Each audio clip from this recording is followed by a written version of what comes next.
بسم اللہ الرحمن الرحیم۔ معزز ناظرین السلام علیکم۔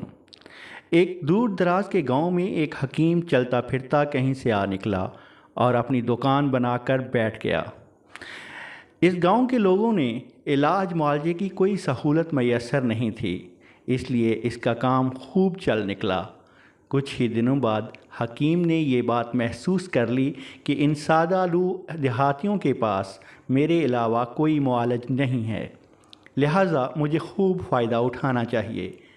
اب جیسے ہی کوئی گاہک حکیم کے پاس آتا تو وہ اس سے خوب پیسے بٹورتا اور دوا کے نام پر ان کو میٹھی گولیاں کوٹ کر دے دیتا۔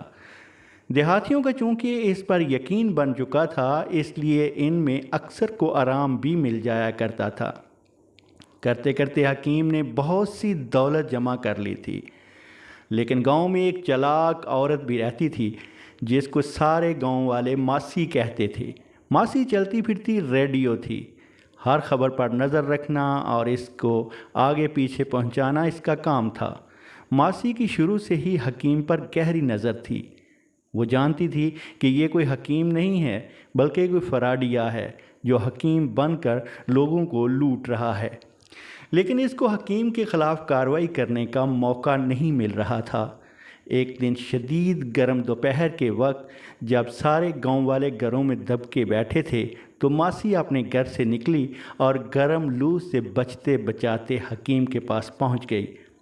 حکیم نے ماسی کو کچے مٹکے کا ٹھنڈا پانی پلایا اور آنے کا مقصد دریافت کیا۔ ماسی نے چور نظروں سے دائیں بائیں دیکھا اور حکیم کے کان کے پاس منہ لے جا کر بولی کہ مجھے مردانہ کمزوری ہے۔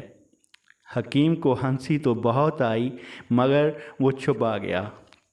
پہلے تو اس نے سوچا کہ ماسی کو بتا دے کہ یہ بیماری عورتوں کو نہیں بلکہ مردوں کو ہوتی ہے، لیکن پھر اس پر حسب معمول لالچ آ گیا۔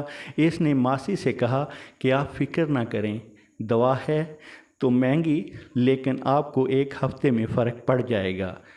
حکیم نے دوا کی پڑیا بنا کر ماسی کو دی اور جب پیسے طلب کیے تو ماسی نے کہا میرے پاس تو پیسے نہیں ہیں، ہاں تم میرا ایک کانٹا رکھ لو، یہ خالص سونے کا ہے۔ حکیم کو تو مزے لگ گئے، اس کو سوچ سے 100 گنا زیادہ مل گیا۔ جیسے ہی ماسی دوا لے کر دکان سے باہر نکلی، حکیم اس کی بے وقوفی پر بہت دیر تک ہنستا رہا، جو مردانہ بیماری بتا کر مفت کی دوا سونے کے ایک کانٹے کے بدلے لے گئی تھی۔ مگر ماسی بہت چلاک تھی، اس نے شام ہوتے ہی شور مچانا شروع کر دیا۔ حکیم نے میرے گھر میں گھس کر میری عزت لوٹنے کی کوشش کی ہے اور سارا سونا اور پیسہ لے کر فرار ہو گیا ہے۔ گاؤں کے لوگ بہت حیران ہوئے اور ماسی کو ساتھ لے کر حکیم کی دکان پر پہنچ گئے۔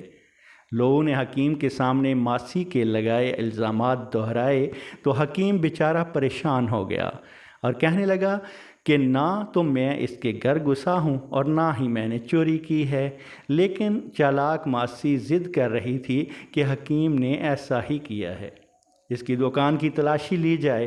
گاؤں والوں نے جب دکان کی تلاشی لی تو ماسی کا ایک کانٹا دکان سے برآمد ہو گیا۔ اب حکیم مجرم ثابت ہو چکا تھا۔ حکیم نے کہا کہ یہ کانٹا میں نے ماسی سے دوائی دینے کے بدلے لیا ہے۔ جب لوگوں نے پوچھا کون سی دوائی، حکیم بولا کہ مردانہ کمزوری کی دوائی بس۔ پھر کیا تھا؟ حکیم کے چراغوں میں روشنی نہ رہی۔ چلاک ماسی نے حکیم کی نہ صرف ساری دولت لے لی بلکہ گاؤں والوں سے جوتے بھی پڑوائے۔ اب وہ حکیم حکمت چھوڑ کر مزدوری کرتا ہے، مگر برسوں گزر جانے کے بعد بھی وہ چلاک ماسی کو نہیں بھولا۔